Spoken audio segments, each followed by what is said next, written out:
Oi, gente! O louco baixou aqui o Eli Correia. Olá, pessoal, tudo bem? Um grande abraço para você ligadinho aqui no Mestres da História. Você que está se preparando com foco, com força, com fé, aqui com o professor Edenilson, o tio Ed, que está te ajudando na sua preparação para o concurso da PJC 2017. E a gente destrinchando completamente o edital, analisando todas as temáticas que constam no seu programa, conteúdo programático, análise pormenorizada aqui com o professor Edenilson Moraes. A gente já fez uma análise de todos os temas relativos ao período colonial e também relativos ao período imperial. Falta ainda a gente fazer toda essa discussão, a abordagem pormenorizada dos conteúdos relativos ao período republicano, que aliás nós já começamos a discutir. Falamos sobre o coronelismo em Mato Grosso e falamos também sobre a economia em Mato Grosso durante a Primeira República. Hoje, nesta aula, a gente vai completar a tríade da Primeira República, fazendo uma análise a respeito das relações de trabalho em Mato Grosso durante a Primeira República. Um tema muito especial. Perceba aí, meu amiguinho, que a banca CESP deu uma atenção toda especial para a Primeira República. Afinal de contas, são 3 itens, são 3 aspectos que se complementam, que são abordados: o coronelismo, a economia em Mato Grosso na Primeira República e também as relações de trabalho nesse referido período histórico. Portanto, a banca já está te dando uma super dica de que esta temática tem uma grande chance, uma chance espetacular de aparecer na sua prova. Eu apostaria que teremos uma questão relativa à Primeira República em Mato Grosso e para isso você precisa ficar preparado. Você não pode dar mole pro azar, amiguinho. Você tem que revisar com toda atenção, estudar com todo cuidado, estudar com dedicação para acertar essa questão e gabaritar. Nossa meta aqui é detonar com a banca CESP. Então vamos falar sobre as relações de trabalho em Mato Grosso durante a Primeira República. Mas antes de começarmos a falar especificamente sobre esse tema, é bom analisarmos a questão do trabalho no Brasil no final do século XIX, transição para o século XX. É o período em que nós temos a aprovação gradativa, certo? A aprovação gradual do processo de abolição da escravatura no Brasil. Tivemos em 1850 a aprovação pelo Parlamento Brasileiro da Lei Eusébio de Queiroz, que proibia a vinda de escravos africanos para o Brasil. Então teve que fazer apenas ali a questão do tráfico interprovincial, o tráfico interno de escravos, já minando a estrutura do sistema escravista. Posteriormente, já no ano de 1871, tivemos a aprovação da Lei do Ventre Livre, que teve resultados bem significantes, vamos dizer a verdade. Posteriormente, 1885, a aprovação da Lei dos Sexagenários, que libertavam os escravos já anciãos, os escravos com mais de 65 anos de idade, que também não teve resultados práticos significantes.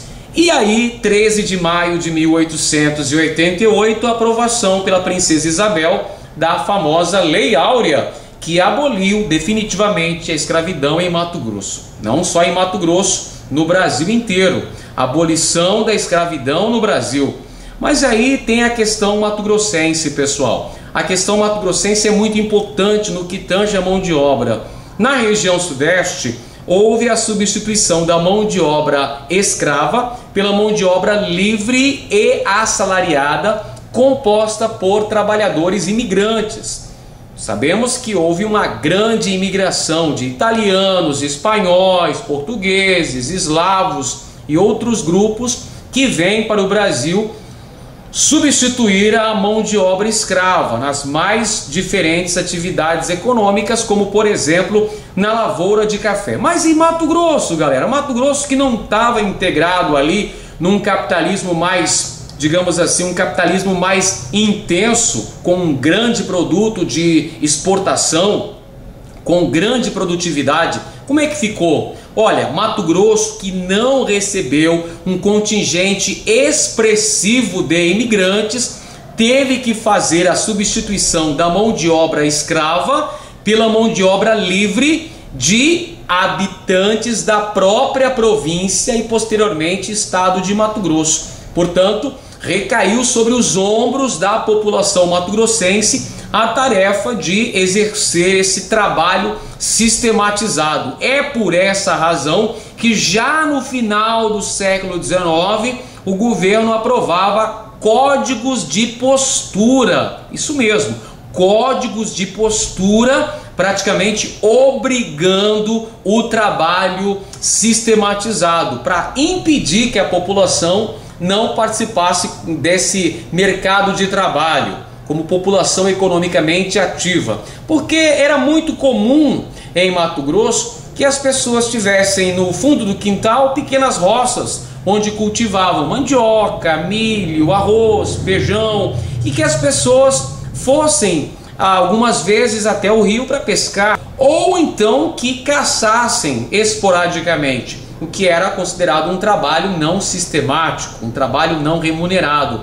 Portanto, as autoridades provinciais e depois autoridades do próprio estado de Mato Grosso começam a pressionar em prol da sistematização do trabalho, fazendo uma espécie de ideologia do trabalho com discursos moralizantes, até mesmo com códigos disciplinares rigorosíssimos, não raro utilizando-se da força violenta através da polícia contra as pessoas que não tinham ocupação fixa. Portanto, nesse contexto aí que vai de 1889, data da proclamação da República, até 1930, com o advento da Era Vargas, a gente tem um processo de, anota aí no seu caderno, sistematização do trabalho. Portanto, garimpeiros, seringueiros, vaqueiros,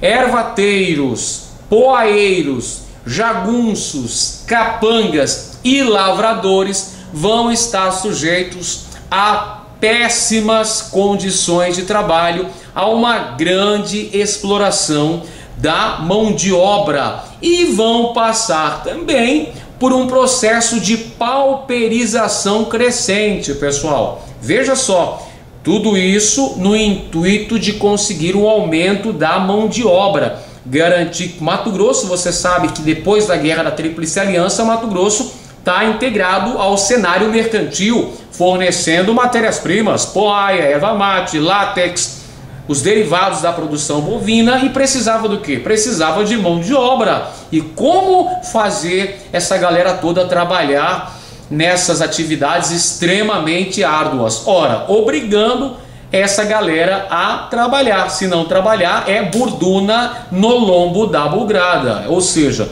o governo não ia dar moleza. Temos então uma ação repressora da polícia, discursos moralizantes, por exemplo, o trabalho dignifica o homem. Esse é um discurso moralizante. Na verdade, está incentivando o indivíduo a ter um trabalho fixo, a ter uma atividade remunerada, que na grande maioria das vezes era uma atividade aviltante, extremamente penosa para o trabalhador.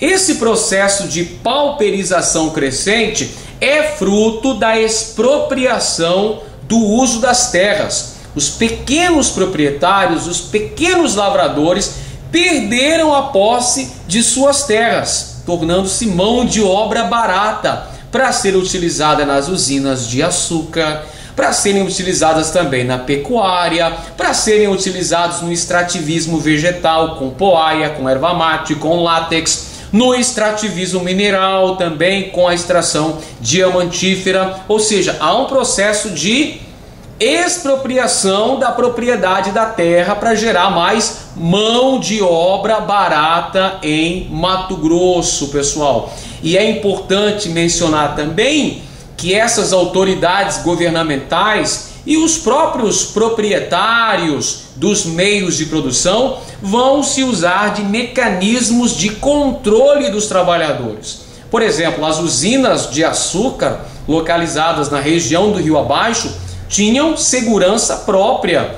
A empresa Mate Laranjeira também tinha uma polícia privada que estava ali para vigiar e punir os trabalhadores. Então perceba aí ações no sentido de se manter o controle dos trabalhadores. E além disso temos também as ações paternalistas que eram realizadas também. Eu até já falei sobre isso em aulas anteriores, que na usina Itaici, a mais importante das usinas de açúcar de Mato Grosso, tinha até banda de música, realizavam-se constantemente festas. O coronel muitas vezes batizava os filhos de seus agregados, tudo isso como ações paternalistas. O coronel queria ali posar de benfeitor, mas na verdade nós temos ali uma exploração aviltante da mão de obra e não raro aconteciam constantes castigos corporais nos trabalhadores. Portanto, você pode dizer, inclusive, que tivemos a utilização de formas análogas ao trabalho escravo em Mato Grosso. A situação dos trabalhadores não era fácil. Dá uma olhada nos desenhos que eu fiz aqui, que eu trago para você. A questão dos trabalhadores, olha só, exploração muito grande nesse trabalho sistematizado, inclusive até mesmo a polícia sendo utilizada como órgão repressor contra a vagabundagem. Não pode ter vagabundagem não, todo mundo tem que trabalhar, se não trabalhar vai entrar no porrete, vai entrar no cacete. Portanto, a situação dos trabalhadores na Primeira República em terras mato-grossenses não era nada boa. Vamos também atentar que durante a Primeira República no Brasil não existiam leis trabalhistas. Você sabe que o primeiro governo que vai regulamentar as leis trabalhistas no Brasil é o governo Vargas, durante o período que vai de 1930 a 1945, durante a chamada Era Vargas, que são aprovadas as primeiras leis trabalhistas do Brasil. Tivemos a aprovação da Justiça do Trabalho, depois a criação da CLT no ano de 1943. Mas a gente está falando aqui, amigos, é da Primeira República. Na Primeira República o filho chorava e a mãe não ouvia, pessoal. A coisa era pesadíssima, a coisa era bruta, com certeza a situação não era fácil, esse trabalho sistematizado.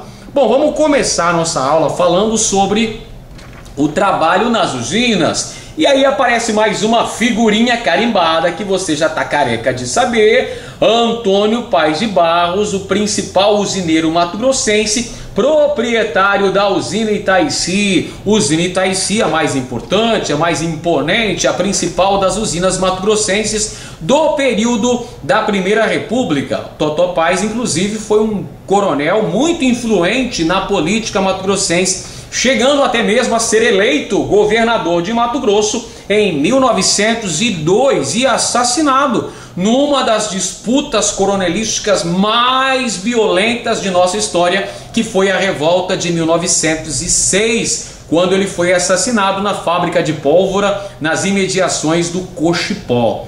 Pois é, pessoal, vamos falar aqui do trabalho nas usinas de açúcar. A gente até mostrou a usina Itaici. Você se lembra que eu falei na aula anterior que as usinas de açúcar estavam localizadas no Vale do Rio Cuiabá, a grande maioria delas, Aricá, Maravilha, Conceição, Itaici, Tamandaré, São Miguel, São Gonçalo, Flechas, todas essas no Vale do Rio Cuiabá. E uma usina de açúcar que estava na região do Rio Paraguai, nas imediações de Cáceres. Era um empreendimento sucroalcooleiro que pertencia ao empresário Francisco Villanova. Usina Ressaca, lá em Cáceres. Muito bem, mas a gente está falando aqui das condições de trabalho.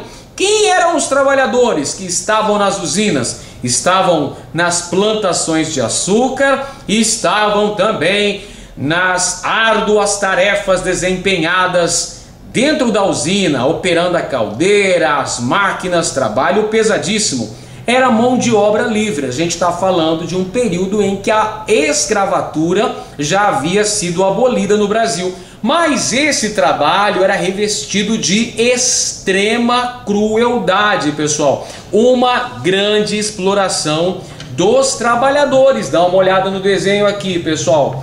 Olha o desenho que eu peguei do Latuf para ilustrar bem aqui. Olha a questão da exploração dos trabalhadores das usinas mato-grossenses. Uma grande exploração dos trabalhadores que recebiam baixíssimos salários, não tinha nenhuma garantia de trabalho, estavam sujeitos a constantes demissões. As jornadas de trabalho eram longas pra cacete, começavam de madrugada, às 4 da matina, o cidadão já tinha que levantar e ir direto para o canavial. Olha só a situação desses trabalhadores, era extremamente ruim. E eles estavam sujeitos a formas análogas ao trabalho escravo, inclusive com castigos corporais, pessoal. Não foi à toa que logo no início da era Vargas, quando o presidente enviou interventores federais para administrarem o estado de Mato Grosso, esses interventores federais bateram de frente com os coronéis usineiros em Mato Grosso, chegando inclusive a prender alguns desses coronéis, gerando um entrevero político muito sério. O primeiro interventor, que foi Mena Gonçalves, aí bateu duro demais, bateu forte e colocado nos coronéis usineiros, que eram os representantes das oligarquias políticas mato-grossenses, mas a alegação contra eles era a de utilização de trabalho escravo em suas propriedades. Vamos lembrar também que o trabalhador, olha o trabalhador aqui, pessoal, trabalhador que recebia uma ínfima remuneração, praticamente só recebia o suficiente para manutenção de sua sobrevivência, não é? Só comida e abrigo. Por quê? Porque o trabalhador estava sujeito ao sistema de caderneta. Anota aí no seu caderno essa informação importante que o tio Ed vai falar para você agora aqui, amiguinho. Sistema de caderneta, ou seja, todos os gastos do trabalhador, tudo que ele precisava para consumir, materiais de trabalho, instrumentos, ferramentas de trabalho, alimentos, roupa, tudo que o trabalhador e sua família consumia era anotado na caderneta, pessoal. Anotava tudinho na caderneta, toda a dívida na caderneta, e depois, na época de receber o salário, tudo isso era descontado. É por isso que eu estou falando que o coronel explorava enormemente a mão de obra do trabalhador. Praticamente o trabalhador estava pagando para trabalhar. Olha a situação terrível aí. Formas análogas ao trabalho escravo, pessoal. E aí você pode dizer, mas vem cá, professor, esse trabalhador não se rebelava, não fazia greve, não fazia tumultos, não reivindicava melhores condições de vida? Pessoal, vamos lembrar que a grande maioria desses trabalhadores era completamente analfabeta e eram trabalhadores braçais, o que dificultava enormemente a resistência, a formação de um movimento que lutasse pelos direitos da massa trabalhadora nas usinas de açúcar. A propósito, tem um livro muito interessante editado pela UFMT, o livro da historiadora Lucelena Gaeta Aleixo, chamado Vozes no Silêncio. Eu estou pautando a minha aula de hoje na leitura do livro Vozes no Silêncio. Então, se você quiser compreender de uma forma pormenorizada as principais características das relações de trabalho em Mato Grosso durante a Primeira República, é bom você ir beber na fonte, viu, amiguinho? Se tiver um tempo, vai lá e leia Vozes no Silêncio, de Lucelena Gaeta Aleixo, um livro editado pela UFMT, é a tese de doutorado da minha querida professora Lucelena. Muito bem, pessoal, então havia uma grande dificuldade de organização e resistência por parte dos trabalhadores, porque a grande maioria era analfabeta e exercia trabalhos braçais. Então não existia, pelo menos entre os trabalhadores das usinas, grandes focos de resistência a essa enorme opressão que era feita pelos coronéis usineiros. A situação não era nada fácil. Bom, vamos falar agora sobre a criação de gado. Vamos virar a página, falar sobre outra atividade econômica importante em Mato Grosso, a pecuária, a criação de gado, que utilizava de reduzida mão de obra. Olha aí o caipira picando fumo, olha só essa imagem que eu peguei aí do Almeida Júnior, né? Fiz aqui um desenho mostrando o caipira picando fumo. O caipira é a mão de obra por excelência também na criação de gado, são os camaradas, mão de obra livre, mas mão de obra reduzida, que também estava sujeita a péssimas condições de trabalho, a péssima remuneração, pessoal. Eram os camaradas que exerciam a função de trabalhadores na pecuária. Você se lembra aí que a criação de gado teve um processo de desenvolvimento em Mato Grosso na última fase, no último quartel do século XIX e nas primeiras décadas do século XX, com a instalação de diversas charqueadas na região do Pantanal. Você se lembra? Na região de Cáceres, de Aquidauana, Coxim, várias charqueadas, vários saladeiros instalaram-se nessa região em Mato Grosso, no Pantanal mato-grossense. Os saladeiros, a indústria do charque, Mato Grosso inclusive chegando a abastecer a Europa durante o contexto da Primeira Guerra Mundial. Porém, as condições de trabalho não eram nada boas para os camaradas, a questão era pesadíssima. Vamos falar agora sobre o extrativismo vegetal. Vamos começar falando sobre a Companhia Mate Laranjeira. Lembra da Companhia Mate Laranjeira? Ah, se não lembra, revisa com carinho aí, meu amigo. Companhia Mate Laranjeira, fundada em 1874 pelo empresário Tomás Laranjeira, que em 1890 recebeu também o investimento de Francisco Mendes, um comerciante argentino. Pois é, a empresa Mate Laranjeira era a mais importante companhia do estado de Mato Grosso. Seus rendimentos chegavam a superar 6 vezes a receita do estado de Mato Grosso. Só aí você já verifica o poderio econômico, o poderio político que essa grande empresa possuía. Não raras vezes essa empresa chegava inclusive a fazer interferências na própria política mato-grossense, como foi o caso aí da Caetanada, ali entre 1915 e 1916, uma grande disputa coronelista que tinha lá os interesses da Companhia Mate Laranjeira, que desejava a aprovação junto à Assembleia Legislativa de uma renovação dos contratos de exploração dos ervais nativos localizados na porção sul do território mato-grossense. Pois é, a erva mate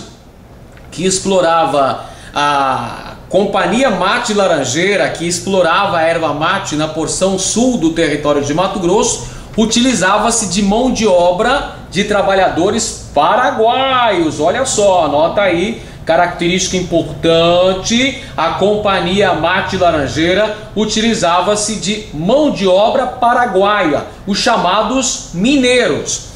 Ao final da Guerra do Paraguai, houve uma grande migração de paraguaios para as terras mato-grossenses. Boa parte deles vai trabalhar como trabalhadores, como mão de obra, vão ser orelha seca aqui para o quem? Para a Companhia Mate Laranjeira. Esses trabalhadores eram chamados de mineiros e eles estavam sujeitos a uma violentíssima exploração. As condições de vida e de trabalho dos paraguaios que atuavam junto à Companhia Mate Laranjeira também não eram nada fáceis, pessoal, até porque os caras, nem o português os caras falavam direito.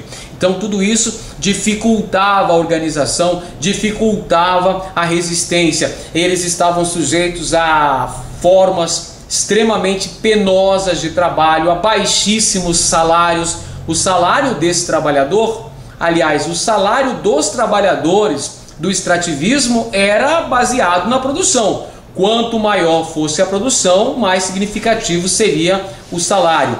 Isso quer dizer que na maioria das vezes o salário era péssimo para esses trabalhadores. E os paraguaios, os paraguaios eram chamados de mineiros. Atuavam junto aos ervais nativos para a Companhia Mate Laranjeira.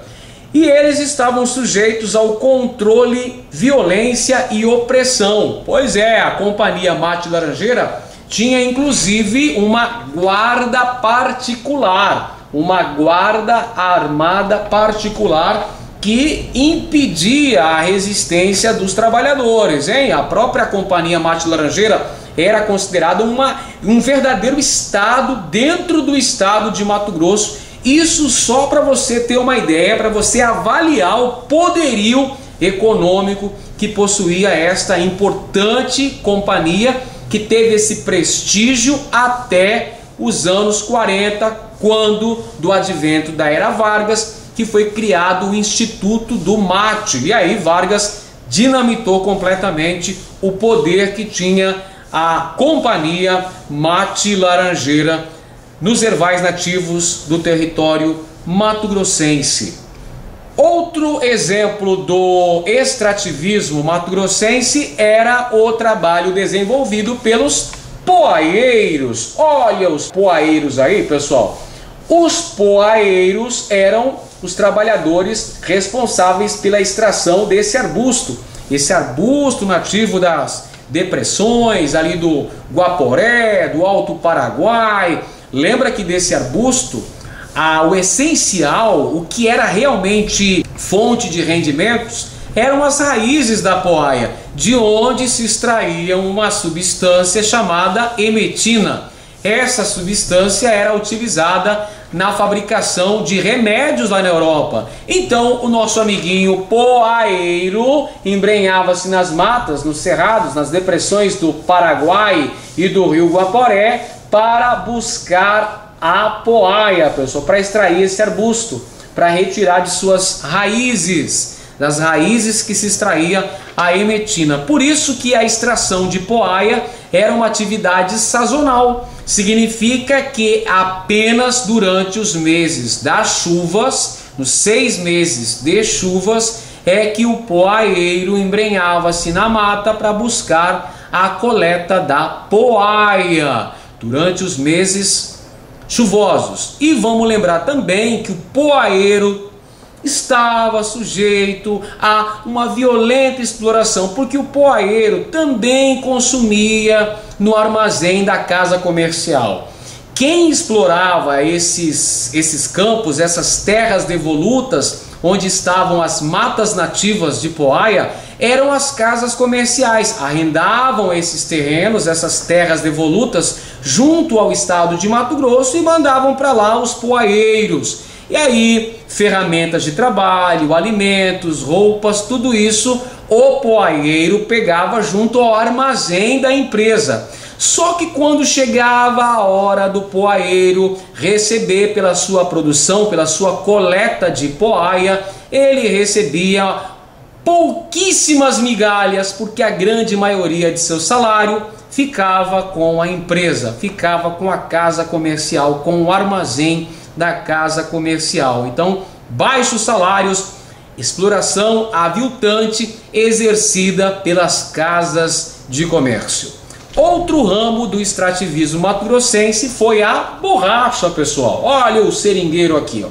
Então, a borracha, que era extraída em Mato Grosso da seringueira e da mangabeira, você se lembra muito bem que eu falei sobre isso, que recebemos uma grande leva de imigrantes nordestinos, que são a mão de obra por excelência utilizada na extração do látex. Também estavam sujeitos a péssimas condições de vida e de trabalho. Como se não bastasse enfrentar animais ferozes, ataques dos índios e doenças tropicais, o pobre do seringueiro ainda estava sujeito a uma violenta exploração por parte das casas de aviamento ou casas de comércio, que eram as empresas que contratavam esses seringueiros para que os mesmos extraíssem o precioso látex. A extração do látex também em Mato Grosso tinha caráter sazonal.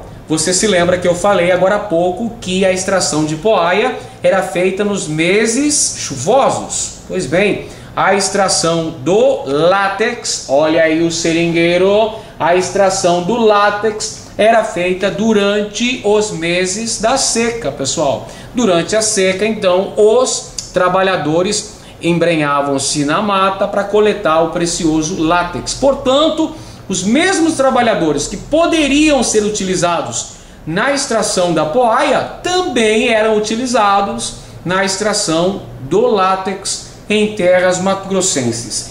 Em suma, nós podemos dizer que durante a Primeira República em terras mato-grossenses nós tivemos uma aviltante exploração da mão de obra, seja nas usinas de açúcar, na criação de gado, na extração de poaia, de erva mate, de látex. A característica principal é a ausência de leis trabalhistas, que era uma constante, afinal no Brasil inteiro não existiam leis trabalhistas, mas o que vai dificultar ainda mais a resistência é a falta de uma organização por parte dos trabalhadores, porque a grande maioria desses trabalhadores era analfabeta, não tinha a capacidade de aglutinação para fazer reivindicações, para lutar pelos seus direitos.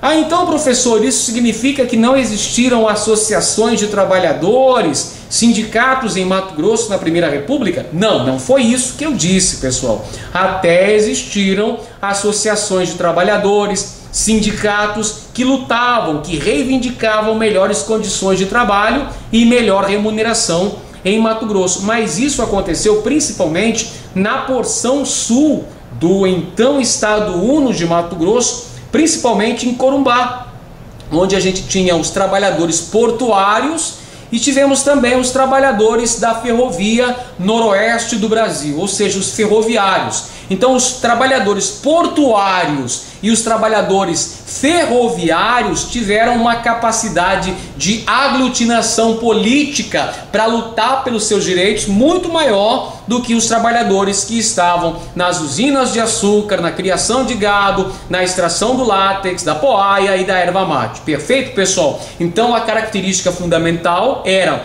longa jornada de trabalho, baixos salários, demissão constante, castigos físicos, formas análogas ao trabalho escravo. Não é à toa que no período posterior à Primeira República essas práticas foram tão combatidas pelos novos donos do poder, leia-se o pessoal que comandou a chamada Era Vargas no Brasil. Mas a Era Vargas é um outro assunto, um assunto que eu prometo falar para você na próxima aula. A gente vai falar sobre política e economia em Mato Grosso durante a Era Vargas. Por enquanto é só. Se você gostou do vídeo, não se esqueça de curtir, isso é muito importante. Isso ajuda demais na divulgação do nosso vídeo. Isso fortalece o rolê. Não se esqueça, clica aí, não custa nada.